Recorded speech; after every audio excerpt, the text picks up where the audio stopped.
Sir आपके introduction से शुरू करते हैं। जी, मेरा नाम सिकंदर खान है और मैं जयपुर से ही हूँ और लगभग 2009 से मैं थिएटर शुरू किया था मैंने। तब से मैं थिएटर कर रहा हूँ और 17 तक मैंने प्ले में काम किया कई लोगों के साथ। साबिर खान सर है, कपिल राठौड़ है, रुचि भार्गव, योगेश करके एक थे, काफ़ी सारे डायरेक्टर्स के साथ मैंने काम किया। उसके बाद फिर मैंने 2018 में खुद डायरेक्शन शुरू किया और मैंने पढ़ाई की है, ग्रेजुएशन की है बीकॉम और लॉ किया है, 16 बैच पास आउट हूँ। राइट। अपने सर बचपन के बारे में कुछ बताऊँ, स्कूलिंग कहाँ हुई, कहाँ से ओरिजिनली हो? मैं जयपुर से ही हूँ और मैं थोड़ा सा मतलब अपनी दुनिया में खोया हुआ व्यक्ति हूँ एक्चुअली, कि मुझे करना क्या था ये मुझे पहले नहीं पता था। बचपन से मुझे स्टोरीज बड़ी पसंद थी, तो मेरी मम्मी दादा दादी ये कहानियाँ सुनाते थे ना, तो राजस्थानी में एक वर्ड बोलता हूँ मैं, जैसे हम हिंदी में बोलते हैं ना फिर, तो मैं बोलता हूँ फेर। अच्छा। मतलब हमारे राजस्थानी में ऐसे बोलते थे कि मेरी दादी या कोई भी कहानी सुनाता था ना, तो सब सो भी जाते थे ना, तो मेरा ये रहता था कि फेर काहे हुई हो। तो ये फेर मुझे यहाँ ले आया एक्चुअली, कि मैं क्यूरियस था कि उस घटना के बाद क्या हुआ, उसके बाद क्या हुआ, उसने क्या किया। कभी कभी कहानी पूरी भी हो जाती थी तो मुझे लगता था कि अधूरी, इसलिए मेरा प्रश्न होता था फिर काहे हुई, मतलब फिर आगे क्या हुआ। तो बोलते थे बस कहानी इतनी ही पता है हमें। तो मैं क्यूरियस था, लेकिन मेरा एक्टिंग में या थिएटर में ऐसा कुछ नहीं था पहले।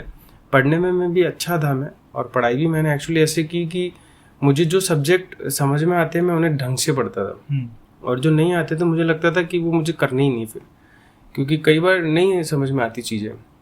लेकिन जो चीज़ मुझे समझ में आ रही है वो मुझे ऐसे याद रखनी थी कि मैं जीवन भर याद रखूं, क्योंकि मेरा शिक्षा को लेकर भी एक मुद्दा था कि मुझे सिलेबस के अकॉर्डिंग पढ़ना पसंद नहीं है।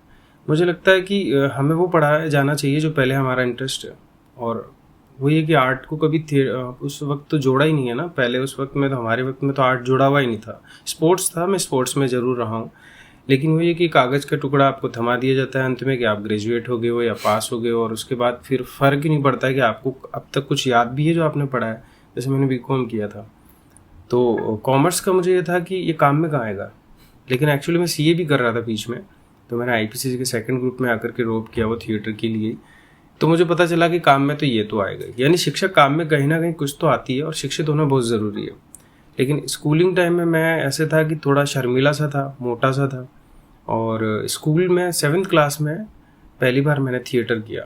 मतलब पहली बार मैं एक स्टेज पे चढ़ा और एक पेड़ बना था मैं, उसकी कुछ लाइनें भी ऐसी थी कि मैं एक वृक्ष हूँ, कितना अशक्त हूँ, प्रकृति ने दी है मुझे ताकत खड़ा रहने की, आगे ऐसा कुछ था। तो मैं उसमें उस वक्त मेरी आवाज़ भी थोड़ी सी थी, और मैं वृक्ष को भी और प्रकृति को प्रकृति बोलता था। तो मुझे याद है कि हमारे PTI sir Sandeep Khan sir थे, वो हमारी क्लास आकर देखते थे, बोलते थे अरे प्रकृति क्या होता है प्रकृति होता है। तब भी उस वक्त तो मैं कभी समझ ही नहीं पाया उस वर्ड को। और उससे पहले मैंने 4th क्लास में मेरी फेवरेट कविता थी जो मैंने सुनी थी, पढ़ी थी। युग युग से हम रहे उपासक, गेती और कुदाली के, हल्की नोक लिए लिखते हैं गीत यहाँ खुशहाली के। तो ये कविता मुझे इतनी पसंद आई कि आगे चल के मैंने इस पर एक फिल्म भी बनाई है, सिर्फ एक कविता को बेस मान करके कि क्या कुछ इसमें मतलब खोजा जा सकता है किसान की के रूप में। तो काफ़ी कुछ, मतलब जब थिएटर में आया मैं, मतलब स्कूलिंग कॉलेज में मेरा थोड़ा थिएटर शुरू हुआ। मैं जब एलबीएस कॉलेज में था तो हमारे एक टीचर थे विनीता रॉय मैम, वो हमारी पीडी क्लासेस भी लेती थी एलबीएस कॉलेज में। तो राजा पार्क वाला, मैं वहीं से हूँ। तो वहाँ उनसे मेरी मुलाकात हुई, तो उनको मेरा नेचर थोड़ा अजीब ही लगता था कि यार तुम शांत हो, गुस्सा भी नहीं करते, और जवाब देने में माहिर भी हो, चीज़ों को करने में, तो तुम थिएटर भी करो। ये तो बीकॉम के टाइम? हाँ, बीकॉम के टाइम। तो उस वक्त मैं क्या पढ़ने में बहुत तेज़ था, मतलब मैं 3 ही क्लासेस लेता था बीकॉम में, अकाउंट्स की और इकोनॉमिक्स की, जो भी प्रैक्टिकल जो सब्जेक्ट है जो समझने होते थे, और मेरे नंबर भी उनमें आ जाते थे। 100 में से 75 तो उसमें ही आ जाते थे, ऐसा था। और बाकी थियरी भी मैं खुद ही पढ़ लेता था, क्योंकि सीए भी कर रहा था तो पढ़ता तो था ही। और ऊपर से ये था कि मैं स्पोर्ट्स में था, स्टेट लेवल मैंने खेला, वॉलीबॉल में, फुटबॉल भी खेला। कॉलेज में तो ऐसा था कि मैं वो फिल्मी वाले जो स्केटिंग कर रहे हैं, कुछ भी कर रहे हैं, वो मैं वैसे जीना पसंद कर रहा था उसको, और मेरी कॉलेज लाइफ बहुत ही शानदार रही। तो उस दौरान मैंने थिएटर किया, तो ज़्यादा समझ में आया, बहुत हेजिटेट हुआ, क्योंकि भीड़ के सामने बोलने से पहले मुझे डर लगता था। मेरे पास जवाब होता था लेकिन मेरे को डर लगता था कि कैसे बोल दूँ मैं। इतना डर लगता था कि मैं बात ही नहीं कर पाता था। स्कूल में कभी मेरी कोई गलती भी हो जाती थी और तो मैं भी उसको भी जस्टिफाई नहीं कर पाता था। टीचर्स पूछते रह जाते थे, कई बार उन्हें भी ये पता होता था कि मेरी गलती है ही नहीं, पर वो बोलते थे तुम बोलते क्यों नहीं हो। तो मैं सोचता था कि मैं बोलता तो हूँ पर आपके सामने या लोगों के सामने नहीं बोल पाता। और दूसरा था कि मेरे को गाने का भी बड़ा शौक था, तो एक डर मेरा उससे भी खुला कि मैं कुछ भी जब गाता था तो सारे तारीफ करते थे। तो उस दौरान थोड़ा थोड़ा ऐसा हुआ कि जैसे 20 लोगों में मैंने कुछ गाया और उन्हें बहुत पसंद आया, फिर 30 लोगों में गाया, मुझे बहुत, उनको भी बहुत पसंद आया। तो कॉन्फिडेंस आया कि यार मेरा ये डर धीरे धीरे निकलने लग गया। फिर और दूसरा ये था कि मुझे एग्ज़ाम देना बड़ा पसंद था कि आप साल भर क्यों पढ़ाते हो, हम तो 1 महीने ही पढ़ते हैं लास्ट में और एग्ज़ाम देते हैं, तो क्यों ना 4 बार एग्ज़ाम ले लिए जाए वो भी बड़े अच्छे स्तर पे जैसे होने चाहिए और उनका रिजल्ट भी वैसा ही हो।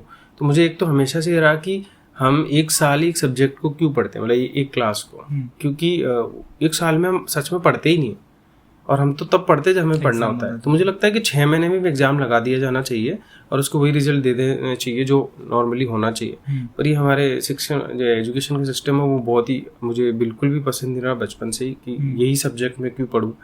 या 10th तक मुझे ऐसा था कि 6 सब्जेक्ट जो हम लोगों ने पढ़े वो 12th तक क्यों नहीं है, या 12th में जो सब्जेक्ट आने वाले वो 10th में क्यों नहीं थे। हालांकि एक थोड़ा थोड़ा हिस्सा सब्जेक्ट का सब में होता है, फिर जाके स्ट्रीम चेंज करते हैं, अलग अलग सब्जेक्ट हम लोग लेते हैं। तब भी मेरे को ये था कि मुझे साइंस बायो लेनी थी, तो मैंने एक लाइसिम विद्यापीठ, एक अच्छा स्कूल था, उसमें एडमिशन ले लिया। लेकिन क्या हुआ कि उसमें मेरा एक भी दोस्त नहीं था, तो मेरे को थोड़ा फोबिया सा होता था कि मेरे साथ है ना कोई रहता है और वो दूर हो जाता है तो मुझे प्रॉब्लम होने लग जाती है। तो बचपन से ही था ये कि जब मैं छोटा था तो 4th क्लास में मेरे 2 दोस्त थे जो गुजरात चले गए थे। तो जिस दिन वो टीसी लेने आए थे, क्लास में लास्ट बार मिलने आए थे ना, तो मैं धक से बैठ के रह गया, ये क्या हो गया, कुछ छिन गया है मुझसे। मैं बड़ा घबरा गया था, टेंशन हो गई थी। मुझे पता है कि मेरे साथ ये दिक्कत है कि अगर लगाव किसी से हो जाता है ना तो फिर उससे दूर जाना मेरे लिए प्रॉब्लम हो जाती है। तो यही चीज़ मतलब बढ़ती रही, ये चीज़ होती रही। और दूसरा ये भी कि जिन लोगों के साथ मेरा अच्छा व्यवहार रहा उन लोगों के साथ मैंने काफ़ी अच्छा वक्त बिताया, थिएटर में भी, स्कूल में भी, कॉलेज में भी। और दूसरा ये होता था कि मैं कहीं भी जाता था तो मुझे लगता था कि मैं अपने किरदार को, एक्चुअली किरदार वर्ड मेरे दिमाग में बहुत पहले से ही था कि अगर मैं सिकंदर हूँ और एक बेटा हूँ तो मेरा किरदार बेटे का भी है, भाई का भी है। तो मैं तब से अपने आप को ऊपर से देखने की कोशिश करता था कि ये दुनिया की स्क्रिप्ट और मेरा ये किरदार है, क्या मैं इसे सही दिन निभा रहा हूँ, क्या इस स्क्रिप्ट में मैं हीरो हूँ या विलन हूँ, ये मेरा कैरेक्टर कैसा है। तो ये बहुत पहले से मेरे दिमाग में था कि जब कुछ घटनाएं हो जाती थी तो मैं निश्चिंत होता था कि मुझे पता है इस घटना का परिणाम ये होना ही है, और उसके बाद फिर ये स्क्रिप्ट कहाँ घूमेगी या आगे चलकर क्या होने वाला है। कि अगर मैंने कांच तोड़ दिया है तो वो चुभ सकता है, वो बिखर सकता है, वो स्क्रिप्ट का हिस्सा ही है। मतलब आगे यही है ना कि गिरा तो बिखरा। तो वैसे कोई भी घटना में करने से पहले सोचते थे इसके परिणाम अपने आप मुझे मेरे दिमाग में होते थे। तो इन्हीं कारणों से मैं कई बार मैंने स्क्रिप्ट लिखना शुरू किया, मतलब कहानियाँ, क्योंकि मैं बचपन से कहानियाँ सुनता रहता था और बना के सुनाता था। कब शुरू करा आपने? मैंने लिखना तो जैसे 11th क्लास में मैंने डायरी लिखना शुरू की। अच्छा। मेरा एक दोस्त था बहुत अच्छा, तो मैं उससे थोड़ा मोटिवेट हुआ, मैं बोला डायरी लिखनी चाहिए। तो मेरी डायरी लिखते वक्त क्या मैं उसमें एक तो व्यंग्यात्मक तरीके से लिखता था, सटायरिकल तरीके से, खुद को भी कुछ अच्छे शब्द लिख लेता था और कुछ ऐसी चीज़ें कि कोई पढ़ेगा तो उसे हंसेगा भी। और मैं जब उसको लिखता था तो मुझे ऐसा लगता था ये पर्सनल डायरी है, लेकिन मैं लिख ऐसे रहा हूँ कि कोई पढ़ेगा इसको और हंसेगा। तो ये भी मुझे अजीब लगता था कि पर्सनल डायरी हम लोग चाहते ही नहीं, हम कुछ भी लिख सकते हैं उसमें। पर मेरे लिखने के तरीके में था कि मैं लिख तो सब कुछ रहा हूँ, क्योंकि वो कमियां जो मेरी मैं लिख रहा हूँ वो सब में ही है। तो मुझे इस बात से डर नहीं होता था कि मैं अगर ये किसी को पढ़ाऊँ तो बल्कि वो खुश होगा सुन करके, पढ़ करके। तो उसको थोड़ा उस तरीके से मैं लिखता था। हालांकि मैंने उसको कभी किसी को दी नहीं। और लिखने के साथ फिर उसके बाद मैंने स्टोरीज लिखना शुरू की। तो मैंने 9-10 में स्टोरीज लिखना शुरू कर दिया था। लेकिन वो था कि आप जब शुरू में लिख रहे हो, आप राइटर नहीं हो और आपको समझ भी नहीं है, मान लो लोग यही कहते हैं, तो वो कोई देखेगा या सुनेगा नहीं। तो मेरे साथ ये हुआ था कि मैंने 2018 तक थिएटर कर ही रहा था मैं, और 18 की स्टार्टिंग में मेरा एक फ्रेंड है, हम थिएटर ओलंपिक्स करके आए थे। थिएटर के जो ओलंपिक्स 2018 में हुए थे, तो हम 3 जगह में हम उसमें प्ले करके आए थे। एक तो दौलत वेद सर का बेहद नफरत के दिनों में वो हुआ था उड़ीसा में, एक तो वो करके आए थे हम। एक दूधा करके साबिर खान सर का प्ले है, वो दिल्ली में करके आए थे। और एक ऊंद्रा करके प्ले है, जॉन स्टीनबेक का उपन्यास है, ऑफ माइस एंड मैन का रूपांतरित, तो वो किया था राकेश खत्री सर ने। तो ये 3 प्ले करने के बाद मैंने डिसाइड किया कि मुझे बनना क्या है एक्चुअली। मुझे नहीं पता चल रहा कि मैं एक्टिंग कर रहा हूँ, मुझे रियलिज्म में काम करना एक तो बहुत पसंद था, और थिएटर में ड्रामा भी है, रियलिज्म का थोड़ा सा पार्ट हो सकता है। तो मेरे को ये था कि मेरा एक दोस्त है संदीप, मेरे सीनियर एक्चुअली, मुझसे 5 साल छोटे हैं, लेकिन वो पहले से थिएटर में थे। तो उन्होंने कहा कि आओ सिकंदर कुछ लिखते हैं। तो जब उन्होंने कहा तुम कुछ लिखो पहले, तो मैंने एक स्टोरी लिखी। तो उन्होंने कहा ये कैसे लिखी तुमने? मैंने खेत करके स्टोरी लिखी थी, जो कि मेरे बचपन से, जो मैंने अभी कहा ना, युग युग से हम रहे उपासक की कविता को सोच करके मैंने लिखी। कि उसमें ये था कि किसान है जो फांसी चढ़ रहा है, पर उसका फेवरेट गीत यही है कि युग युग से हम रहे उपासक, गेती और कुदाली के हल्की नोक लिए लिखते हैं गीत यहाँ खुशहाली का। और वो फांसी पे चढ़ रहा है क्योंकि वो किसान को किसान ही बनना था, उसके बेटे को भी किसान बनना है, क्योंकि आजकल किसान का बेटा भी किसान कहाँ बन रहा है। तो वो उस कविता को मैंने इस तरीके से फिल्माया, मतलब उस कविता को थोड़ा सा लिया और एक कहानी को एक बिल्ड करी, जिसमें बहुत सारी चीज़ें थी। कॉन्फ्लिक्ट, मतलब एक किसान की आत्महत्या थी, और उसमें एक इंटर रिलीजन जो या इंटरकास्ट जो मैरिज होती है उसका एक बड़ा मुद्दा उसमें मैंने जोड़ा, और सिंबलिज्म वाली चीज़ें थोड़ी मैंने जोड़ी उसमें कि क्या किया जा सकता है। तो ऐसे मैंने जो कहानी लिखी, संदीप मिश्रा को काफ़ी पसंद आई। वो मेरे सीनियर बहुत अच्छे इंटेलिजेंट एक्टर हैं, बहुत नॉलेज है। तो उसने ये कहा कि तुम और लिखो कुछ। तो मैंने 4-5 ऐसे स्टोरी लिखी। एक रोहांग लव स्टोरी करके, बर्मीज और रोहिंग्या मुस्लिमों का जो कॉन्फ्लिक्ट है ना, बौद्ध धर्म और मुस्लिम में जो कॉन्फ्लिक्ट है, जो कि वहाँ बर्मा में ही बना है सिर्फ, और दूसरी जगह नहीं बना। चाइना और उइगर मुस्लिम्स के साथ जो हो रहा है वो भी है। तो उस पर एक मुद्दे में मैंने एक लव स्टोरी लिखी, बड़ी अलग तरीके की। फिर उसके बाद एक मैंने दंगा करके कहानी लिखी, पाकिस्तान कहानी, कि वो विभाजन के वक्त में एक लव स्टोरी कैसे उपज सकती है एक ही परिवार में, उसको लेकर के भी। तो ये था कि जैसे मैंने लिखी, संदीप मिश्रा तो हैरान थे कि यार ये कैसे लिख दिया आपने। तो मैंने कहा यार लिख दी मैंने, तो अगर पहली बार में ही रफ ड्राफ्ट ही तुमने बहुत साफ लिख दिया है, वरना इसमें पॉलिश करते लोग, कॉन्फ्लिक्ट और वो करते हैं, तुमने एक बार में सब लिख दिया। नेचुरल थे। तो ये उन्होंने कहा कि ये खूबी तुम में है कि तुम एक बार में चीज़ें लिख देते हो। तो उसने कहा कि ये होता कैसे है, मतलब दिमाग में कहानी बनती रहती है, या मैंने कहा कि मेरे पास क्या अंत पहले होता है, और मैं उसको कॉन्फ्लिक्ट के साथ, क्योंकि मैंने साबिर खान सर की वर्कशॉप में सीखा था कि स्टोरी कैसे बनती है, कि कॉन्फ्लिक्ट कैसे होता है, बिगनिंग, फिर क्राइसिस, फिर जो भी उसका कॉन्फ्लिक्ट वो शो होगा, और फिर उसके बाद उसका कंक्लूजन। तो मैंने ये सीख लिया कि जो चीज़ें मैं सरलता से शुरू कर रहा हूँ, उनको बीच में आते आते इतना ज़्यादा कॉम्प्लिकेटेड कर देना ही है कि उसको वो सुलझेगी कैसे, क्योंकि अंत मेरे पास है और मैं उसको अपने आप वहाँ तक पहुँचा देता हूँ। ऐसी स्टोरीज में चीज़ें जब समझ में आई, तो उन्होंने कहा कि ये तो तुम थिएटर में नहीं ला सकते, तुम अभी इस लायक नहीं हो, क्योंकि अभी डायरेक्शन के लिए भी बहुत कुछ सीखना पड़ता है, और हो सकता है तुम्हारे अंदर पहले से ही वो चीज़ हो, और अब क्योंकि स्टोरी भी मैं अब देख रहा हूँ, क्या पता तुम्हें और भी चीज़ें हो, तो एक बार कोशिश तो करो। फिर से एक फेस्टिवल आ रहा था रंग राजस्थान, तो उसकी पोस्ट आई थी, अभिषेक मुदगल साहब करते हैं उसको, तो कि भाई नए लोग भी इसमें प्ले कर सकते हैं। तो मेरे पास संदीप मिश्रा ने वो पोस्ट देखी और मुझे उसी को कॉल किया शाम को कि तुम कोई ऐसी स्टोरी लिखो जिसमें कम से कम लोग हों, और उस स्टोरी को मैं मुझे भी रखना, और उसको अपन करते हैं। तो मैंने तब एक प्ले लिखा, भंवरिया का लेट एक्चुअली। और उस दौरान, कौन से साल की बात है? ये 18 की बात है, क्योंकि मैं उस वक्त इस प्ले का नहीं था, मैं स्टोरीज पे काम कर रहा था, तो मैं थोड़ी रिसर्च कर रहा था। एक्चुअली ये जो प्ले मैंने भंवरिया लिखा वो सेलेक्ट हो गया, उसमें मेरे पास कॉल आया कि आप ये कर सकते हो। अब मुझे तो क्या आता है, मुझे नहीं पता था मैं कर भी सकता हूँ क्या। मुझे ये पता था कि जो मैंने लिखा है ना वो सिर्फ मैं ही लिख सकता हूँ। इसका सबसे बड़ा मुद्दा ये था कि दुनिया में ये कोई व्यक्ति किसी भी कहानी को लिखता है तो उसके लिए उसको रिसर्च करनी होती है, और मैं ऑलरेडी कर ही रहा था, क्योंकि ये कहानी मिरासियों पर है। जो मुस्लिम्स होते हैं ना, जो गाते हैं, है ना, जैसे नुसरत साहब, जो भी बड़े लोग, पाकिस्तानी सिंगर भी है, अब हमारे देश मिरासी कम्युनिटी के, इन पर। और इत्तेफाक से मैं खुद मिरासी मुस्लिम हूँ, तो मुझे ये नहीं पता था कि मिरासी मुस्लिम और क्या क्या करते हैं, क्योंकि मेरी परवरिश वैसे हुई नहीं थी गाने बजाने वाले के हिसाब से, या एक तरीके से हम वैसी जगह से थे ही नहीं। तो मैं इस पर रिसर्च ही कर रहा था, क्योंकि मेरे फादर का कंस्ट्रक्शन का काम है, रईस कंस्ट्रक्शन कंपनी है उनकी। तो उनके पास लोग आते थे काम करने के लिए, तो काफ़ी ऐसे निम्न स्तरीय लोग आते थे जिनका जीवन वो कैसे यापन कर रहे हैं बहुत ही मुश्किल दिखता था। तो मेरे फादर हेल्प करते ही थे हर चीज़ों में अक्सर, तो वो कहते भी थे कि भाई हमारी कम्युनिटी की भी हेल्प की जानी चाहिए, सरकारी नौकरियाँ इनकी भी लगनी चाहिए, ये कब तक गाते बजाते रहेंगे। और फिर जब गाना बजाना छोड़ दिया तो वो मिस्त्री बन गई, ये जो दीवारें बनाते हैं बिल्डिंग्स में काम करते हैं। कुछ लोग बेचारे कचरा बीनते हैं, जो और ज़्यादा गरीब है वो कचरा बीनने में लग गए। तो मेरे दिमाग में था कि ये कैसे बोलते हैं, इनकी भाषा थोड़ी नागौरी सी है, भीलवाड़ा वाली मिक्स है, ऐसे कुछ करके थी। तो मैंने धीरे धीरे फिर इसको, तब मैं समझ रहा था एक्चुअली, मुझे ऐसा लग रहा था कि मैंने ना सीखने सिखाने में अपनी जो जड़ें हैं उन्हें भूल गया हूँ मैं, या मैं अपनी जड़ों को तो खोज ही नहीं पाया हूँ कि मैं निकला कैसे हूँ, मैं क्या हूँ एक्चुअली।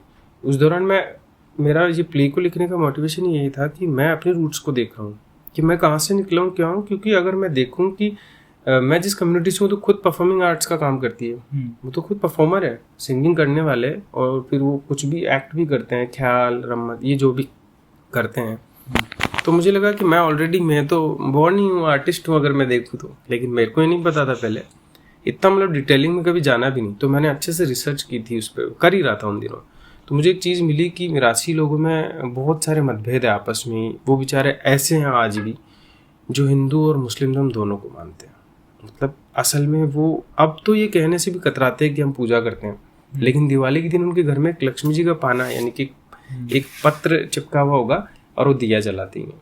वो उनकी सदियों से परंपराएं रही है। तो वो धीरे धीरे भले ही कट हो रहे हैं, पर मुझे लगा कि ऐसी कम्युनिटी तो देश में बहुत कम है जो गंगा जमुनी तहजीब लेकर के जी रही है पक्के तरीके से।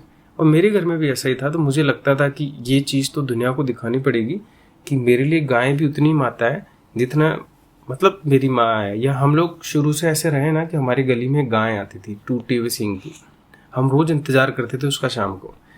क्योंकि पहले ये मुद्दे अजीब से ही थे, गाय खाना, ये काफ़ी चीज़ें थी जो कि मेरे को सब डिस्टर्ब ही करती थी कि यार इतने जानवर है उसको तो छोड़ दो, वो बेचारी भोली सी है।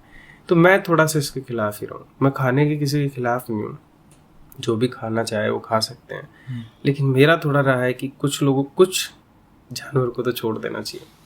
तो सेक्युलरिज्म वाली जो बात थी ना वो हमारी फैमिली में शुरू से ही थी, और हम रहे भी ऐसे कि हम लोग सभी लोगों के बीच में रहे, किसी एक मुस्लिम कॉलोनी में भी नहीं रहे। इसलिए बहुत सारे एक मुद्दे थे कि जैसे हमारे पास में एक लाल मंदिर है बड़ा सा, उसमें मैंने भी घंटी बजाई है। शाम को मैं भी जाकर के टन डिडुंग डुंग डुंग टंग डिडुंग डुंग वो करता था। मैं, मेरा एक दोस्त था राजू, वो सिख था, वो भी उस मंदिर में, हम 3-4 जने, और हमारे जो मंदिर में पुजारी थे हम उनको मामा जी बोलते थे। तो वो जब पूजा करते थे उसके बाद वो जिस रास्ते से निकलते थे वो मखाने जो होते हैं ना प्रसाद के रूप में बांटते हुए जाते थे, मामा जी प्रसाद, मामा जी प्रसाद। तो मेरा तो क्या कि सभी धर्मों से एक अलग ही तरीके का रिश्ता रहा। और फिर मैं बचपन से भी चीज़ें सोचता था कि धर्म तो असल में सिर्फ इसलिए कि हम हिंसात्मक रूप में ना जिए, धर्म हमें दबाता है, सिखाता है इस बात को कि हम सभ्य होकर जिए। मुझे लगता है धर्म की उत्पत्ति भी हमारी सभ्यता के लिए हुई कि हम एक दूसरे को मार काट ना मचाए हर व्यक्ति। हम ये भी तो सोच के डरते ना कि ये मैं करूँगा तो पाप हो जाएगा, ईश्वर क्या कहेगा, अल्लाह क्या कहेंगे, अल्लाह को क्या मुँह दिखाएंगे। तो मैंने फिर धर्म को वैसे ही समझना शुरू किया कि धर्म हमारे लिए ही है, सारे हर धर्म में यही है कि किसी धर्म में ऐसा तो है ही नहीं कि नहीं मारते रहो, काट दो सबको, कुछ भी नहीं ऐसा। तो फिर मेरा धर्मों पे से फिर ऐसा विश्वास बना रहा कि धर्म सिर्फ लोगों द्वारा बनाए, ये मेरी मान्यता है। सारे धर्म, मैं नास्तिक सा हूँ थोड़ा सा, क्योंकि मुझे लगता है कि मैं सभी धर्म मानता हूँ बराबर से। और दूसरी चीज़ ये थी कि थिएटर में जैसे भंवरे हम लोग कर रहे थे तो ये काफ़ी रिसर्च की हमने कि क्या हम स्टेज पे दिखा सकते हैं कि एक मुस्लिम को लक्ष्मी जी की पूजा करते हुए या बोलते हुए। लेकिन मैंने कहा, मेरे साथियों ने बोला कि ये विवाद भी बन सकता है। मैंने कहा क्यों बन सकता है, मैं तो करने वाला हूँ ये, और ये कम्युनिटी तो कर ही रही है। कभी उस पर कुछ सवाल नहीं उठे ना, लोगों को ज़्यादा पसंद आया कि ये क्या चीज़ लेकर आए हैं, तभी तो ये प्ले वैसा है। और दूसरा ये कि इस प्ले को जब लिखकर सेलेक्ट कर लिया गया था, हमने जब शुरू किया तो इस प्ले को अब तक जो मैंने काम किया था थिएटर में बिल्कुल वैसा नहीं था। बिल्कुल वैसा नहीं था कि मैं एक ड्रामा एक साफ जगह कर रहा हूँ, 1 महीने में एक प्ले तैयार किया। यही एक प्रोसेस होती है, 1 महीने 2 महीने 45 दिन में लोग प्ले तैयार कर ही लेते हैं।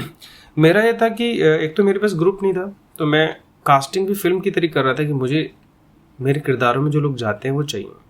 तो जब मैं लिख रहा था तो मेरे दिमाग में कुछ किरदार ऑलरेडी थे जो मुझे फील करा रहे थे। तो मैं उन्हें जानता तो था, लेकिन कभी उनके साथ वैसा काम नहीं किया था।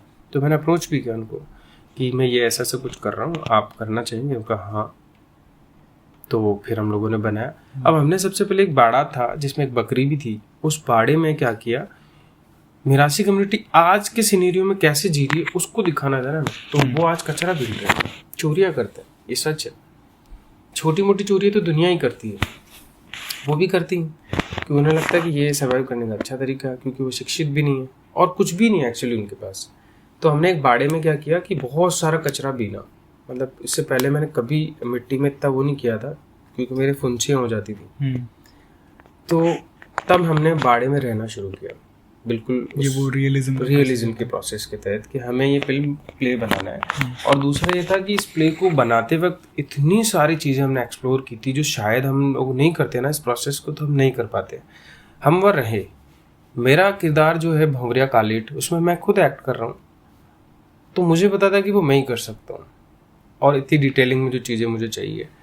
भंवरिया और जफरिया 2 भाई है, उनके माँ बाप नहीं है। और भंवरिया और जफरिया, भंवरिया क्या है कि मोटा तगड़ा बढ़िया गोरा चिट्ठा, खाता पीता है और बहुत अच्छा गाता है, यानी मैं। और मेरा भाई बिल्कुल सूखा सा, पतला सा, काला सा, और सबसे बड़ी बात वो गूंगा है।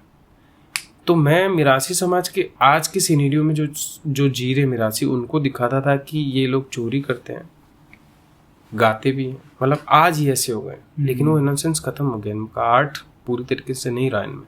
और मेरा भाई वो मिरासी जो पहले का ही मिरासी है, शुद्ध सा, मन पवित्र, अपने आप में उसे कचरा नहीं बीना जाता। उसका भाई मार के उसको भेजता है, फिर भी नहीं बीन पाता। दूसरा, वो गाना बहुत ज़्यादा पसंद करता है पर वो गा नहीं सकता। जब भी वो गाता है उसका भाई उसका मजाक उड़ाता है, तो वो हमेशा उससे जिद करता है भाई से कि सुना। तो इस तरीके से मुस्लिम में जो मिरासी कम्युनिटी, उसको दिखाने का मेरे पास ये जरिया था कि 2 किरदारों में सिंबॉलिज्म के तहत मैं दिखाऊं कि आज के मिरासी कैसे हैं और किसको भुगतना क्या पड़ रहा है आज भी। क्योंकि बहुत ज़्यादा इस कम्युनिटी के लोग गवर्नमेंट जॉब में तो है ही नहीं, 0% ही मान लो आप, 1-2% हो सकते हैं, क्योंकि इनको भी ओबीसी में डाल रखा है और उसके अलावा फिर और कुछ है नहीं। शिक्षा का ऐसा कोई मेरे को लगा नहीं इनको किसी ने प्रमोट किया हो कि आप पढ़ो इस तरीके से, या कोई सुविधा दी गई है या कोई स्कॉलरशिप, क्योंकि डॉक्यूमेंटेशन भी एक बड़ी चीज़ है। और ये जाति पहले भटकती भी रही है इधर से उधर, तो बहुत सारी चीज़ें इनके पास पहले से ही नहीं थी। तो आप अपनी पूरी कास्ट के साथ इन लोगों में रहे? हाँ, फिर हम लोग पूरी तरीके से, और उससे पहले मैं जब रिसर्च कर रहा था तो मैं इस कम्युनिटी के साथ प्रॉपर रहा हूँ, उन लोगों के साथ वक्त बिताया मैंने, तो कचरा भी बीनते हैं, ऐसा नहीं है, क्योंकि है तो वो भी इंसान ही। और मुझे पूरी डेप्थ में जाकर देखना था कि ऐसा क्या है कि जो मैं अभिनेता ना बन करके सोचूं और मैं खुद सिकंदर बन के सोच के काम करूं कि मैं क्या क्या चीज़ें फिर अभिनय में ला सकूं। तो मैंने अपने आप को फ्री छोड़ा और उनके साथ काफ़ी वक्त बिताया, बहुत बातें की, कई बार मैं रुका भी। फिर भंवरिया में जब हमने इसको शुरू किया तो पूरा ये प्रोसेस हमने साल भर एक तरीके से किया, मतलब पूरा 1 साल ही लग गया। हम रहे, कई बार वो बकरी हम पर पाँव रख देती थी तो बड़ा प्रॉब्लम होती थी, कई बार कोई चीज़ लग जाती थी। हमने खाना भी बनाया, मैंने खाना पहले कभी नहीं बनाया, रोटी वगैरह नहीं आता था मुझे, तो उस बाड़े में हमने खाना भी बनाया, खाया। और उसके एक और किरदार है इकबाल, उसके साथ भी, वो भी इस प्ले में हमारे घर में रहता है प्ले के हिसाब से, तो वो भी हमारे साथ रहा। हमने सारी चीज़ें मतलब उसमें जी। तो मैंने जो कहानी लिखी थी ना, वो कहानी एक्चुअली बहुत बड़ी थी, तो हमने उसको 1 घंटे की प्ले के रूप में ढाल लिया। और दूसरा ये भी था कि हमने मतलब 20-25 घंटे का प्ले बनाया था एक्चुअली, कि हमने उसको जो जिया है ना वो सारा ही प्ले था, और वो रियलिज्म में ही था, जैसे जी रहे वो प्ले ही था। और हमने कभी डायलॉग्स याद ही नहीं किए, हमने चीज़ों को बस इनपुट देते रहे, जैसे मैं स्टोरी देता था और फिर डायलॉग्स की कुछ कुछ चीज़ें बताता था कि ये चीज़ें हमारे इसमें आनी चाहिए। और अब आपको फील कब होगी आप तभी करें, ऐसे नहीं कि आपको फील ही नहीं हो रही आप बोल दो डायलॉग और मैं भी अपने डायलॉग की तरह बोल दूँ, तुम्हारी एनर्जी अलग मेरी अलग, तो मैच ही नहीं करेगा और ये तो संवाद हो ही नहीं सकता। भाई अभी जैसे आप मेरी बात सुन रहे हो और आप यूं करके भी अगर रिवील कर रहे हो तो मैं आगे बढ़ पा रहा हूँ ना, तो ये चीज़ तभी है जब ऑर्गेनिक हो। तो ये चीज़ लाए फिर हम इसमें पूरी तरीके से, फिर हमने प्ले किया। तो ये तो मेरा पहला ही प्ले था इस तरीके से, उससे पहले मैंने बच्चों के छोटे मोटे प्ले किए थे, तो ऐसा रियलिज्म में नहीं थे वो, हालांकि मेरी कहानियों पे मैं करता था तो लोगों को काफ़ी पसंद थी वो। तो जब ये किया तो फेस्टिवल में काफ़ी लोगों को इतना पसंद आया, उन्होंने कहा कि फेस्टिवल का अचीवमेंट है। काफ़ी लोगों को, मतलब जिनको मैं बहुत मानता हूँ थिएटर के, तो उन्होंने इतनी तारीफ़ की कि एक ये भी वक्त था कि कई बार मैं उन सीनियर्स से, बड़े लोगों से मिल भी नहीं पाता था, क्योंकि मेरे पास ऐसी कोई चीज़ है ही नहीं कि वो मुझे महत्व दे, और मैं चाहता भी था कि मैं मिलूँ ही ना, कि जब मैं कुछ कर लूँगा, उस लायक हूँगा, तो खुद मुझसे बात कर लेंगे कि तुमने अच्छा किया या नहीं किया, या तुम आगे क्या कर रहे हो, या मैं उनसे कुछ चीज़ गाइडेंस चाह रहा हूँ तो मुझे दे सकते हैं। तो यही था कि वो उस प्ले के बाद चीज़ें सिनेरियो बदला।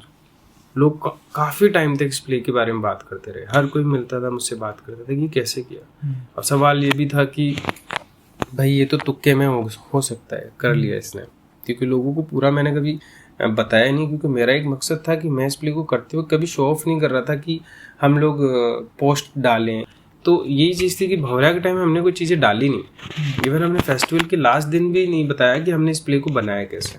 बन जाने के बाद जो होस्ट कर रहे थे, जिन्होंने पूछा कि प्ले के बारे में मुझे पहले क्यों नहीं बताया आपने, मैं पहले अनाउंसमेंट में बताता कि ये इन्होंने तबाही मचा रखी है, ये पूरा प्ले जी कर आए। क्योंकि उस वक्त 2018-19 में किया था हमने इस प्ले को, तो उस वक्त क्या ऐसा प्रोसीजर ही नहीं था कि आपके पास एक साफ सुथरा सुंदर सा हॉल है, उस पर पंखे ऐसी लगा हुआ है और अब आप एक्ट करो। कॉस्ट्यूम आपके लास्ट दिन आएगी, प्रॉप्स आपके पास होती नहीं है और वो भी लास्ट में आएगी, फिर आप एक्ट करो और फिर लाइट भी लास्ट में आती है। हमने क्या किया, रात के सीन रात में किए, क्योंकि हम तो रहे थे ना उसमें, तो हमने सब कुछ ही जिया था। एक्चुअली हमने सीन तो बनाया ही नहीं, हम तो सीन जी रहे थे। तो उसमें एक था ही नहीं कि आज आपको कॉस्ट्यूम नहीं दी। मैंने उसकी कॉस्ट्यूम बहुत पहले ढूंढ ली थी कि उसकी रेड कलर की एक टी शर्ट है कटी हुई सी, वो रेड कलर उसका चंचलता को दिखाता है, उसके उतावलीपन को दिखाता है। तो वही कारण उसकी मतलब बड़ी चीज़ हो जाता है, एक हादसे का शिकार भी होता है वो। मैं ग्रे शेड के कपड़े पहनता हूँ। और दूसरा है कि हमने उसको पूरी ऋतुओं में जिया है। कभी हम बारिशों में अगर ये प्ले कर रहे होते हैं ना, और रेनी सीजन में कहीं प्ले हो रहा होता है, तो हम उसके किरदार के कपड़े भी वही उसी ने के घर में है, वही मतलब भंवरा प्रॉपर एक कैरेक्टर है, पैरेलल मेरे चल रहा है। मान लो कि उसके अटैची में वो सारे कपड़े हैं कि वो कब क्या पहनता है, वैसे ही सबके ही। तो ये प्ले ऐसा हो गया कि हम सर्दियों में करें तब भी वही, मतलब उतना ही अच्छे से कर पा रहे हैं चीज़ें, क्योंकि जी हमने, और गर्मियों में कर रहे हैं तब भी हम वैसे ही कर पा रहे हैं। तो हमने क्या इतनी डिटेलिंग में चीज़ को समझ लिया कि हम उसको जीने ही लग गए। फिर हम बिना रिहर्सल के भी बस बातें कर करके भी उस प्ले को हम कहीं भी जैसे कहीं करने जा रहे होते हैं तो एक रिहर्सल वैसे भी नहीं, नॉर्मल तरीके से, कि क्योंकि बहुत ज़्यादा ही अगर आप काम कर लेते हो ना, तो ये और कॉन्फिडेंस भी नहीं है कि नहीं आप कम रिहर्सल कर रहे हो, ज़्यादा कर रहे हो। एक्चुअली हम रिहर्सल को रिहर्सल भी नहीं कहते हैं, मुझे लगता है कि हमसे प्रयोग ही कर रहे होते हैं कि आओ आज हम लोग कुछ और करते हैं। और हमारा एक मुद्दा ये भी रहा है कि हम एक प्ले को बार बार कहीं करते हैं तो एक ही जैसा करते हैं, लोग ये कहते हैं, मतलब लोगों का तरीका ही होता है। पर हमने भंवरा को ऐसा नहीं किया। हमने हर बार उसमें चीज़ें चेंज की। हमने हर बार ये सोचा है कि आज इस वक्त मेरा ब्रीदिंग पैटर्न कैसा है, मैं कैसे बात कर रहा हूँ, मैं उस एनर्जी पे लेकर जाऊँगा, इसको और ऑर्गेनिक कैसे किया जाए। तो हमने उसमें कुछ ना कुछ इस तरीके से चलते चलते चीज़ें बदली है, जिसकी वजह से वो और निखर के आया। और फिर जब हमने 2019 में ही एक फेस्टिवल हो रहा था, केन्या इंटरनेशनल थिएटर फेस्टिवल, उसमें ये भेजा, पर कोविड लग गया फिर 20 आते आते तो फिर उन्होंने कहा कि, मैंने कहा ऑनलाइन तो मत करना, नहीं तो कभी जा नहीं पाएंगे। ऑनलाइन फेस्टिवल कर रहे थे। फिर अगले साल हमारा प्ले भंवरा कॉलेज सेलेक्ट हुआ।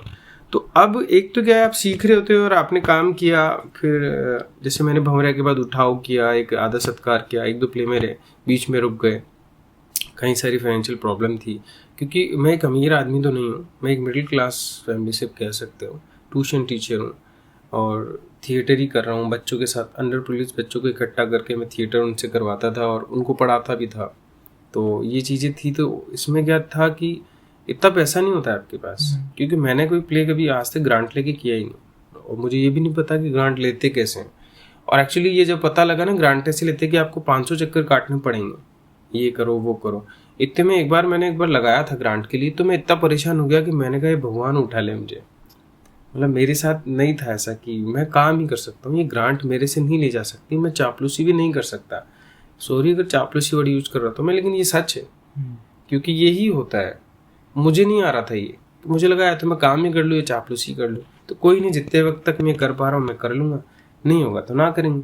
लेकिन मन में था कि नहीं करना है, ग्रांट नहीं चाहिए लेकिन करना। तो ये ही एक चीज़ थी जो मुझे यहाँ तक खींच के लाई है कि जब हमने भंवरा सेलेक्ट हुआ केन्या इंटरनेशनल में, तो हमने फिर ये सोचा कि अब क्या किया जाए। तो हमने गवर्नमेंट को काफ़ी लोगों से सुविधा के लिए कहा कि हमें आने जाने की सुविधा कर दें, हमारा ग्रुप इंडिया को प्रेजेंट करने जा रहा है, पर नहीं हो पाई काफ़ी लोगों, और हम काफ़ी लेट भी हो गए थे पिछली बार, तो क्राउड फंडिंग भी ज़्यादा नहीं हो पाई, तो हमने लोगों के पैसे भी रिटर्न कर दिए। कुछ लोगों ने कहा कि नहीं ये थोड़े बहुत हैं, आप ही रख लो, आपके आगे काम आ जाएंगे। कुछ लोग हैं ऐसे, बहुत है ऐसे, मैं अप्रिशिएट कर रहा हूँ, क्योंकि वो थिएटर को महत्व देते हैं। और उसके बाद क्या है कि जब दोबारा सेलेक्ट हुआ हमारा play Cambodia international theatre festival में, मुझे हेल्प करने से उस तरीके से मना किया जो कि सही नहीं था। मुझे ये भी कहा गया कि मैं थिएटर ही छोड़ दूँ, तुम्हारा कुछ नहीं होगा और मैं करूँगा ही नहीं। हमने काफ़ी सारे लोगों को कहा कि हमें भारत का नाम रोशन करने जा रहे हैं, हम इंडिविजुअल तो रहे ही नहीं ना, हम पूरे देश को प्रेजेंट करने जा रहे हैं। और फिर केन्या का भी लेटर हमारे पास वापस आया कि आप आ सकते हैं। तो अब हमारे पास 2 लेटर हो गए। हम एक के लिए हमने गवर्नमेंट को लगाया है कि कोई हेल्प कर दे, वो चल ही रहा है अभी तक, उसका भी रिजल्ट आया नहीं है। केन्या वाला, केन्या कंबोडिया के लिए दोबारा जो, फिर केन्या वाले के लिए मैंने काफ़ी लोगों से बातचीत की। मतलब वही है कि मुझे ऐसा लगा अभी तक तो किसी ने हेल्प की नहीं, पता ही नहीं। मुझे ऐसा लगता है कि हमारे देश में लोग देशभक्त तो 2 मिनट में बन जाते हैं, पेट्रियोटिज्म इतना भरा हुआ है कि कोई कुछ कर देता है। लेकिन ऐसी चीज़ पे जब इंडिया का नाम पिछली बार भी बाहर हुआ है, सबको पता है, हमने पोस्ट भी डाली थी कि हम नहीं जा रहे हैं और नहीं जा पाए। और अभी भी वही चीज़ है कि एक देश, वहाँ कितने सारे देश आने वाले हैं, है ना, 7-8 देश आने वाले हैं। इंडिया से केवल इंडिया से सिर्फ हम हैं, अमेरिका, यूएस, स्पेन, चाड, इजिप्ट, जापान, इन देशों के प्ले सेलेक्ट हुए हैं। एक ही प्ले सेलेक्ट होता है देश में से। अब हम लोग अगर सेलेक्ट हुए हैं तो मुझे लगता था कि जब सेलेक्ट हुए थे तो ऐसा लगता था कि ये इंडिया के लिए गौरव की बात है, और है भी अभी भी। पर फिर मुझे लगा कि गवर्नमेंट भी अगर हेल्प नहीं कर रही है तो लोग ऐसे आए, जैसे मुझे किसी ने कहा कि टाटा या अजीम प्रेमजी फाउंडेशन, इनसे भी बात करो, या कहीं प्राइवेट कंपनी आए वो करती है, पर एक तो पहुंचने का मौका नहीं मिला, तरीका नहीं पता। जैसे कि मैंने कहा कि मुझे ये बार्गेनिंग करना भी नहीं आता है कि मैं अपने प्रोडक्ट को कैसे बताऊं कि मैं ये कर रहा हूँ। तो इसकी वजह से मैं काफ़ी पीछे हूँ, क्योंकि काफ़ी लोग ये बोलते हैं कि आप इस पे ध्यान नहीं दे रहे हो कि आपको जाना है। मैंने कहा मेरा काम इतना था कि मैं इस प्ले को कर रहा हूँ और उन्होंने सेलेक्ट कर लिया, यानी मैंने ही साबित कर दिया कि मैं क्या कर रहा हूँ। अभी हमारा देश साबित करेगा कि हम क्या हैं, हम जा पा रहे हैं या नहीं। तो ये मुझे नहीं लगता कि ये मेरी कमी है। मेरी कमी इतनी होती है, अगर सेलेक्ट नहीं होता तो मेरी कमी थी, और हुआ है, इनवाइट किया है उन्होंने, और केन्या ने दोबारा इनवाइट की, बड़ी बात थी मेरे लिए। लेकिन हम जाएंगे तो सही। और मुझे ऐसा लगता था कि आप कोई काम शिद्दत से करते हो तो दुनिया तो आप वैसे भी घूम ही लोगे। तो ये था कि भाई फिल्में करोगे आप तो ही आप देश दुनिया देखोगे। मुझे लगा कि नहीं, ऐसा नहीं है, आप प्ले बना करके भी घूम सकते हो, लेकिन अब ये है कि पैसा नहीं है। सबको लगता है कि अब इंडिया में इतना थिएटर को वेटेज नहीं दिया जाता, प्रमोशन में भी इतना एफर्ट्स नहीं है। देखो क्या है ना कि हमारा देश तो वैसे ही कल्चरल है, बहुत रिच रहा है इस चीज़ में, पर वो चीज़ें डाइवर्ट हो जाती है। मतलब होता क्या है ना कि मतलब पॉलिटिकल बातें हैं बहुत सारी, कि जब फर्क पड़ने वाला होता है, जैसे चुनाव में नुक्कड़ करने होते हैं, तब थिएटर आर्टिस्ट चाहिए होते हैं सबको कि इतने रुपए देंगे, आ जाओ। थिएटर आज बहुत कठिन सी विधा हो गई है, ऐसा मान सकते हैं कि लोग बाग बहुत मुश्किल से कर रहे हैं। क्योंकि जब कोरोना के बाद जब थिएटर बंद हो गए थे तो थिएटर आर्टिस्ट के पास अर्निंग का कोई सोर्स ही नहीं है। मेकअप मैन है, लाइट मैन है, उनका क्या हुआ? कुछ भी नहीं हुआ, गवर्नमेंट ने कुछ नहीं किया। हमारे यहाँ भी पोर्टल से ऐसे कुछ बना दिए कि भाई आप इसमें अपने नाम, डेटा ये सब डालें हैं और हम एक ग्रुप बना रहे हैं, गवर्नमेंट हमें हेल्प करेगी। आज तक तो कोई हेल्प नहीं है, कुछ भी नहीं आया। क्योंकि एक बात सोचो आप कि अगर मैं पूरी तरह थिएटर करता हूँ, कोई जॉब नहीं करता, तो मेरे पास थिएटर जिस वक्त रुक जाता है किसी भी कारण से, तो मैं क्या करूँगा? कुछ नहीं कर सकता ना फिर। और मेरी अर्निंग का सोर्स क्या है? थिएटर में तो आप अभी किसी से भी रैंडम भी पूछ लोगे कि थिएटर में इनकम है क्या, तो वो मना ही करेंगे। आजकल अपने लोग अपने पेरेंट्स, मतलब ये जो बच्चे आ रहे हैं ना, उनके पेरेंट्स मना कर रहे हैं कि थिएटर में तो मत जाना। तो और कुछ बुरा कर ले, पर थिएटर नहीं। क्यों? क्योंकि तू इसको करने के बाद ना छोड़ पाएगा, ना घर का ना घाट का। और जो मिडिल क्लास के लोग हैं वो फंस जाते हैं इसमें, और लोअर क्लास के लोग तो बर्बाद भी हो जाते हैं। फिर वो नशे, गलत चीज़ों में, बॉम्बे चले जाना, थिएटर और एक्टिंग को सबसे सस्ता माध्यम थिएटर बन गया है कि भैया और थोड़े प्ले करो। और आजकल थिएटर आर्टिस्ट की रिकमेंडेशन भी होती है कि हाँ भाई ये अच्छा करते हैं, इनसे फिल्म का काम किया जा सकता है। लेकिन दिक्कत ये कि जब थिएटर शुरू करते हैं, शुरू में आप 2-4 बार अच्छा काम करते हो, अच्छा मतलब न्यूज़पेपर में आ रहा है, कुछ प्ले कर लिया आपने, और उसके बाद फिर आप फिर चेक करने लगते हो कि मुझे ये प्ले नहीं करना, मुझे ऐसे काम नहीं करना, मुझे वो नहीं करना। तो धीरे धीरे आप कुछ चीज़ों से तो वैसे ही कट जाते हो। फिर आप ढूंढ रहे होते हो कि आप कोई फिल्में बना रहा हो तो उसके पास कैसे जाया जाए, जयपुर में कौन कौन बना रहा है। अगर आपके पास थोड़ा पैसा है, घर से लड़ लिए, घर वालों का चले एक बार जाया बॉम्बे, तो वो बॉम्बे भी बेचारे भेज देते हैं कि चले एक बार जाए। फिर वो वहाँ पर 1 महीने 2 महीने में तो बहुत सर्वाइव करते हैं। कोई काम छोटा मोटा मिल गया तो ठीक है, नहीं तो फिर वो नशे की लत में लग जाती है। ये सच है। ये तो मेरे ही काफ़ी सारे मेरे समय से जो दोस्त गए हैं उनमें से काफ़ी सारे लोगों का कुछ भी नहीं हुआ, और कुछ हुआ भी है, कईयों का कुछ नहीं कर पा रहे हैं। ये वक्त ऐसा है लेकिन ये नहीं है कि उन्होंने सीखा नहीं, सीखा सब नहीं है, उन्हें मौका नहीं मिला है। जिस दिन मौका उनको मिलेगा मुझे लगता है कि वो अच्छा कर लेंगे। और अब धीरे धीरे जयपुर में भी फिल्म मेकिंग शुरू हो गई है, कई सारे लोग ग्रुप कर रहे हैं, इवन हम भी काफ़ी सारी मेरी स्टोरीज है जिनको लेकर के डिस्कस चल रहा है, हम लोग कुछ बना रहे हैं। एक वेब सीरीज पे भी हम काम कर रहे हैं, मेरी लिखी हुई है वो, साइकोलॉजिकल थ्रिलर मर्डर मिस्ट्री। तो ऐसी कुछ चीज़ें धीरे धीरे यहाँ चलने लग गई है जयपुर में। तो पहले से सीन काफी बेटर हो गया। हाँ, पहले से थिएटर आर्टिस्ट का तो मैं नहीं कहूँगा, सच यही है क्योंकि थिएटर से तो जो लोग आ रहे हैं, जो थिएटर में लोग आ रहे हैं ना, अगर आप भी थिएटर ज्वाइन करोगे ना तो मैं जानता हूँ कि आप जीवन भर थिएटर नहीं कर सकते। तो आप ये कहोगे कि मैं 4-5 प्ले करूंगा और बॉम्बे जाऊंगा, ये 4-5 प्ले करूंगा और ऑडिशन लूंगा और जाऊंगा। और आजकल डायरेक्टर भी कहते हैं कि वर्कशॉप लो, स्पीच पे काम करो और बॉम्बे जाओ। तो वो ये नहीं कहते कई बार कि तुम यहीं रुक के करो, मतलब मूवीज में जाना प्रेफर कर रहे हैं, वेब सीरीज में, शॉर्ट फिल्म्स में। और एक्चुअली मेरे को तो ये लगता है कि एक्टिंग या थिएटर है ना, ऐसी टेढ़ी खीर, इतना खतरनाक ख्वाब है ना इसको पूरा करने में सही में बहुत कुछ गंवाना पड़ता है और बहुत सारा मोह छोड़ना पड़ता है। कई बार आपको भूखे भी रहना पड़ ही जाता है। और एक वक्त में एक साथ तो सब कुछ बदला भी नहीं जा सकता ना, वैसे भी धीरे धीरे चीज़ें बदली जा सकती है। वो भी आपके चातुर्य पे डिपेंड करता है कि आप किस तरीके से बात करते हो, क्योंकि आप सही को सही, गलत को गलत कह देने में कई बार बुरी तरह फंस जाते हो। और ये ऐसा मेरे साथ भी होता है कि मैं थोड़ा सामने ही बोल देता हूँ चीज़ें, क्योंकि मुझे ऐसा लगता है कि मुझे भी आप सामने बोल दो ताकि मैं निश्चित रहूं कि भाई मैं जो हूं मैं ये हूं। और मेरा हमेशा यही वक्तव्य रहा है कि मैं जो हूं मैं यही हूं, मुझे इतना ही आता है। अब वो कितना आपको पसंद है ये आप देख लो। कभी ये ऐसी सब सिचुएशन देख के कि जैसे आपके 2 प्ले सेलेक्ट हो गए बाहर, आपको ग्रांट्स नहीं मिल रही है, इतनी प्रॉब्लम है अर्निंग में भी थिएटर में, कभी आपका क्विट करने का मन नहीं हुआ कि यार क्या है, छोड़ के अपन तो लॉ कर रखा है, प्रैक्टिस से शुरू कर देते हैं? नहीं, मैं ऐसे सोचता हूँ सिर्फ वो मेरे ख्याली पुलाव वाली चीज़ है एक्चुअली। फिर मैं एक चीज़ बता रहा हूँ कि मैं हमेशा अपने आप को ऊपर से देख के मुस्कुराता रहता हूँ कि ये सिकंदर यहाँ इस जगह फंस गया है और इसे लग रहा है कि ये बहुत फंसा हुआ है। मैं 4 चीज़ें और सोचता हूँ कि अगर ये भी हो जाए इस वक्त नेगेटिविटी वाली, तो ये क्या करेगा। तो मैं खुद पे हंस रहा होता हूँ कि इस स्क्रिप्ट को, जो दुनिया की स्क्रिप्ट में मेरा जो किरदार है, उसको 4 परेशानी अगर और दे दी जाए तो क्या करेगा। तो मैं इसलिए इंतज़ार कर रहा होता हूँ बस कि चीज़ें मैं सही करूँ, खुद ही सही करूँ, क्योंकि मुझे ये पता है कि मेरी परेशानियाँ बताने से तो सॉल्व हो ही नहीं सकती, और परेशानियों को लेकर बैठे रहने से परेशानी को छोटी तो होने से रही, तो मैं लूँ ही क्यों परेशानी को। मुझे पता है कि मेरे करियर में मैं कभी भी गायब हो सकता हूँ इस फील्ड से, तो मैं कुछ भी नहीं करने वाला, फिर क्या करूँगा। थिएटर तो चला ही जाएगा ना, पर मैं निश्चिंत हूँ इस बात को लेकर के कि ये मैंने चुना है, ये मेरा डिसीजन है। मेरे पेरेंट्स ने कभी नहीं कहा कि तू थिएटर कर, उन्हें तो ये था कि क्या कर रहा है तू, थिएटर कर ले, ठीक है, बस ये था। बाद में उन्होंने कहा कि जब गवर्नमेंट जॉब्स के लिए मेरे 4-5 दोस्त थे, हम जो स्कूल में भी थे, उनमें था कि ये 4-5 को, हमारा सबसे बड़ा जो ग्रुप था उसमें था कि ये तो लग ही जाएगा मेरे लिए, तो वो चारों लग गए हैं गवर्नमेंट जॉब में भी, कोई पीटीआई है, कोई सचिवालय में, मैं ही नहीं लगा।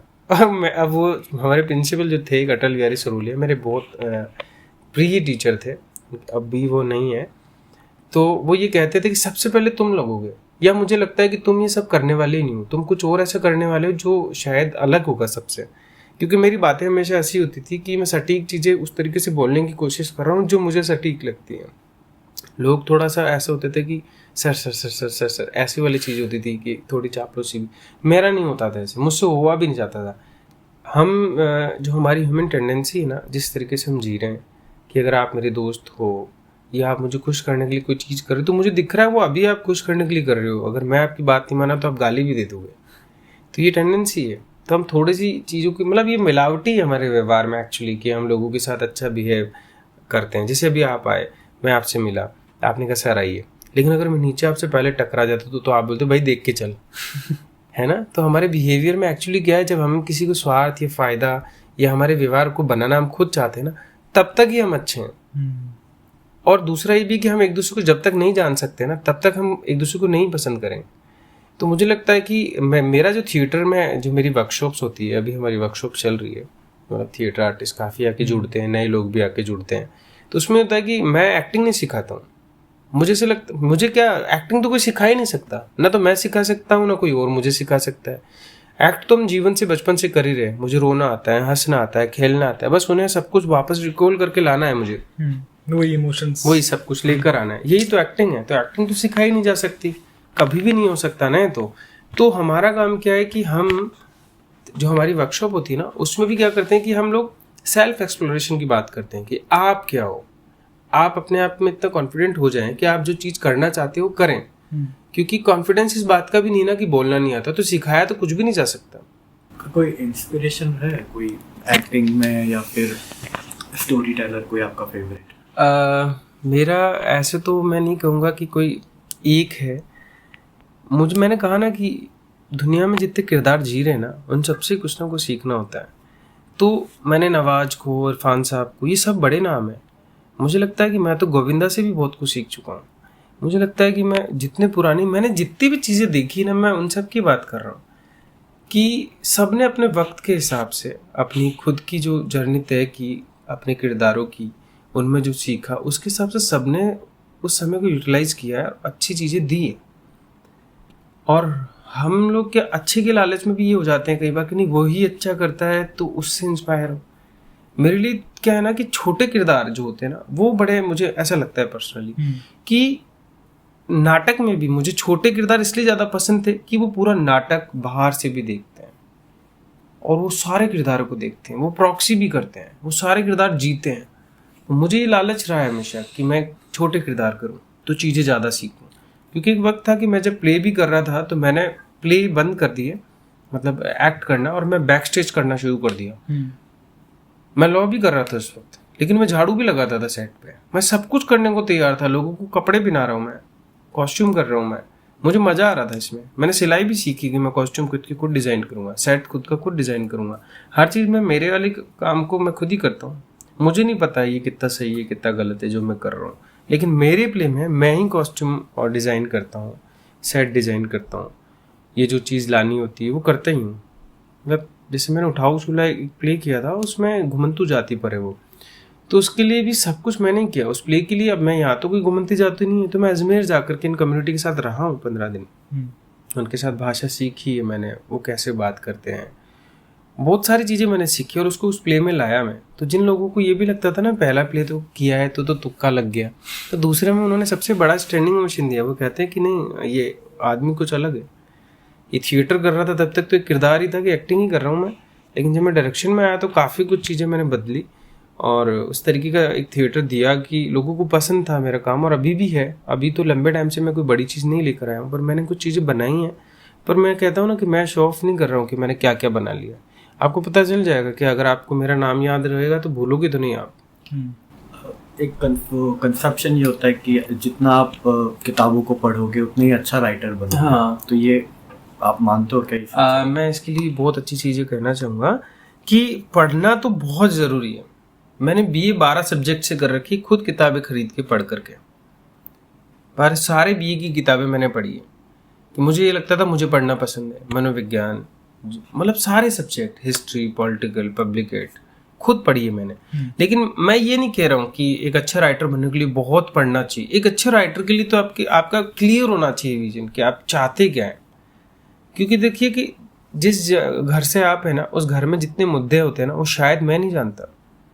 यानी राइटर तो हम सभी हैं एक्चुअली। अगर हम अपनी घटनाओं को खुद को लिख दें कि आपके घर में कभी कोई ऐसी चीज़ हुई जो आपको पसंद नहीं हुई, तो अगर आप उसको लिख दो ना फिल्म की तरह, कहानी की तरह, तो वो भी पसंद की जाएगी। लेकिन नई नई चीज़ें लाना बड़ी बात है। तो वो व्यक्ति तो वही ला सकता है जो पढ़ता है, जो घटनाएं समझता है। अगर आपको वर्ल्ड वॉर की सारी घटनाएं पता है, तो आज कोई आप ऐसी कहानी लिख सकते हैं जिसमें आपको पता है कि मैं कब क्या चीज़ लिखूँ, इसमें कौन सी तारीख डालूँ, कि किस घटना के बीच के दौरान ये घटना लिखूँ। ये चीज़ें बहुत ज़रूरी है। जैसे मेरी एक फेवरेट कहानियों में से चंद्रधर शर्मा गुलेरी की कहानी है, उसने कहा था, तो उसमें लहना सिंह, बोधा सिंह, तो ऐसे कैरेक्टर हैं उसमें पंजाबी। और वो कहानी वर्ल्ड वॉर फर्स्ट के टाइम की है, जो कि उस वक्त 1917-18 के टाइम में जब इंग्लैंड की तरफ, मतलब हमें यहाँ से लेकर गए थे, जो पंजाबीज गए थे, उनकी कहानी है वो। तो उसमें उस कहानी में डेट वेट डाली हुई है और वो जर्मनी के खिलाफ लड़ रहे होते हैं फ्रांस में, तो उस कहानी में ये है। तो ये वो व्यक्ति तभी लिख सकता है ना जब उसे पता हो कि वर्ल्ड वॉर का वो। तो जैसे तीनों काम करें आपने, एक्टिंग भी करी है, स्क्रिप्ट राइटिंग भी करी है, डायरेक्शन भी करा है। हाँ। तीनों में से सबसे चैलेंजिंग क्या लगता है आपको कि यार मतलब इसमें तो एक्चुअली क्या है ना, देखो ये सवाल बहुत अच्छा है कि चैलेंजिंग क्या है तो तीनों ही, और तीनों को टैकल करना अच्छा चैलेंजिंग लगता है मुझे तो।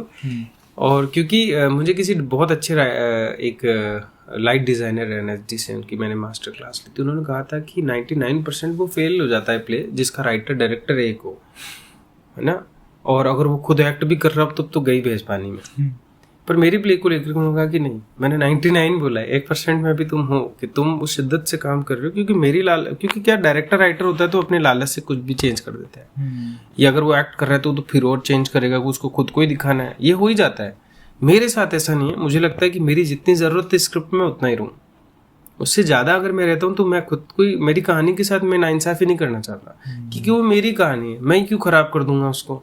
मैं जो चीज़ उनको देना चाह रहा हूँ वो जाए ना वहाँ तक, सबसे बड़ी बात है। क्योंकि मैं अपने प्ले अधिकतर फेस्टिवल्स में करता हूँ और वहाँ लोग आते हैं देखने काफ़ी सारे, और बाहर भी मैं जब इंडिया में जितने फेस्टिवल्स में मैंने किया है वो फेस्टिवल्स में किया है, मैं बुक करके नहीं कर पाता, पैसा नहीं है इतना मेरे पास।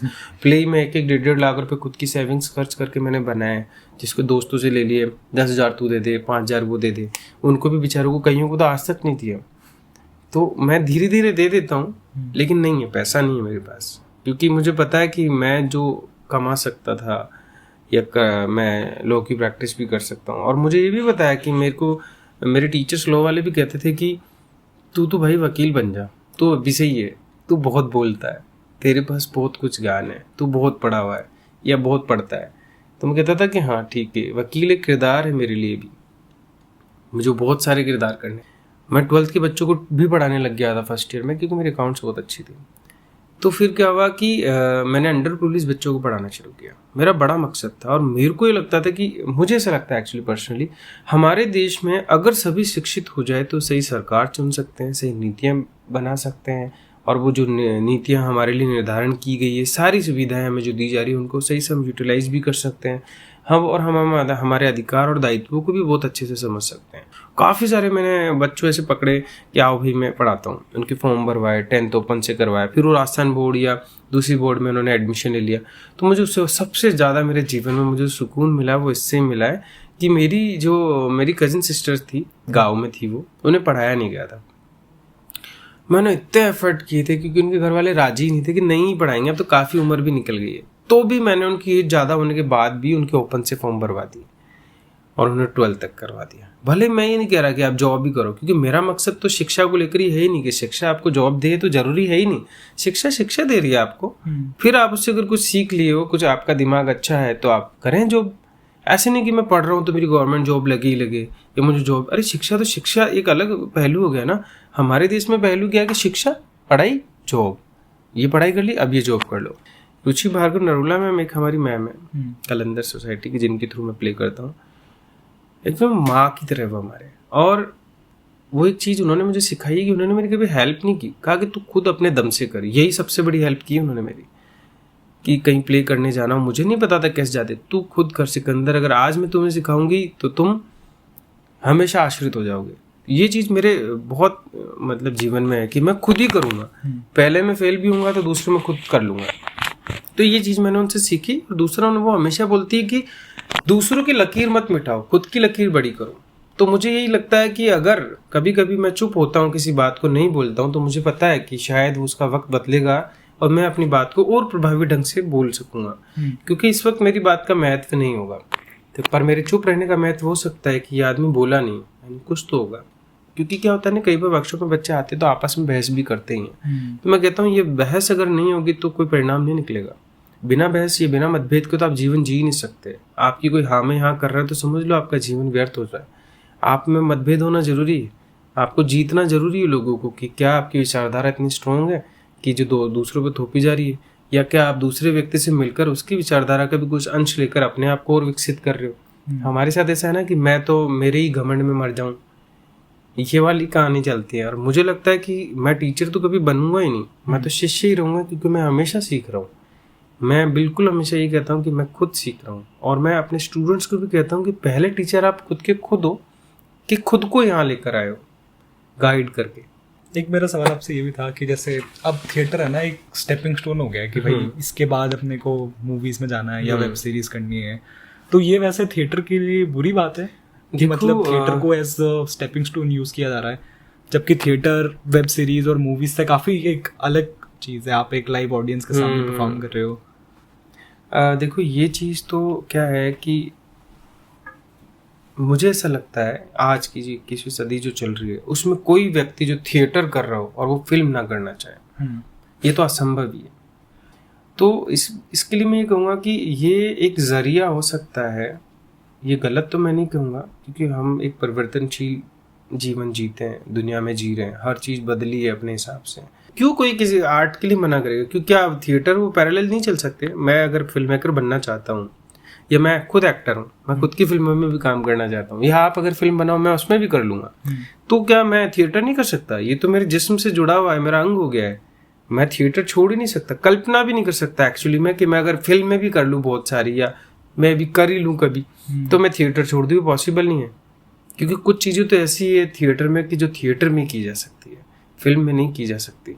तो मुझे लगता है कि मैं तो थिएटर नहीं छोड़ सकता, पर मैं फिल्में भी नहीं छोड़ सकता। एक बस आपसे लास्ट क्वेश्चन ये था कि अभी जो यंग लोग जो थिएटर परस्यू कर रहे हैं, थिएटर आर्टिस्ट हैं, उनके लिए कुछ एडवाइस अगर आप देना चाहें। देखो एडवाइस सिर्फ ये है, ये मैंने बोल रहा हूँ ना कि सबसे टेढ़ी खीर सपना है ये सबसे ज़्यादा नए लोगों के लिए। क्योंकि अगर आप आ रहे हो ना तो आपने थिएटर को नहीं चुना है, आपको इस आर्ट ने चुन लिया है, और आप अब कहीं निकल के जा भी नहीं सकते। अब आपका काम इसमें रह करके अपनी जर्नी के हिसाब से सीखना है। आपको बहुत सारी परेशानियाँ भी होगी, एंजाइटी अटैक्स भी आ सकते हैं, काम नहीं मिलने की परेशानियाँ भी होंगी, आप गलत जगह भी फंस सकते हैं। बॉम्बे जाने के बाद काफ़ी लोग फंस जाते हैं। तो नए लोगों के लिए सबसे ज़रूरी चीज़ जो मुझे लगती है वो यही मैं कहना चाहूँगा कि आप आएँ, अपने मन से काम करें और अपने आप पहले चुनें। थिएटर जैसे स्कूल आप चुनते हो जा कर के कि कौन सा स्कूल अच्छा है, ऐसे लोगों को चुनें जो आपके हिसाब से आपके मन का काम आप तक पहुंचा सके, आप सही समय पे सही डिसीजन ले पाएँ। डिसीजन मेकिंग, ये सारी चीज़ें आपके अंदर होनी चाहिए। उसके लिए आपको सही जगह चुननी पड़ेगी, सही डायरेक्टर्स के साथ काम करना पड़ेगा, अच्छा बुरा सबके साथ काम करना पड़ेगा, ताकि ये आप तय कर सको कि क्या आपको किसके साथ अच्छा लगा, किसके साथ बुरा लगा। क्योंकि मेरा अच्छा मेरा हो सकता है, आपका अच्छा कुछ और हो सकता है। तो हर जगह एक्सप्लोर करना चाहिए। ठीक है sir, thank you. Okay, thank you so much.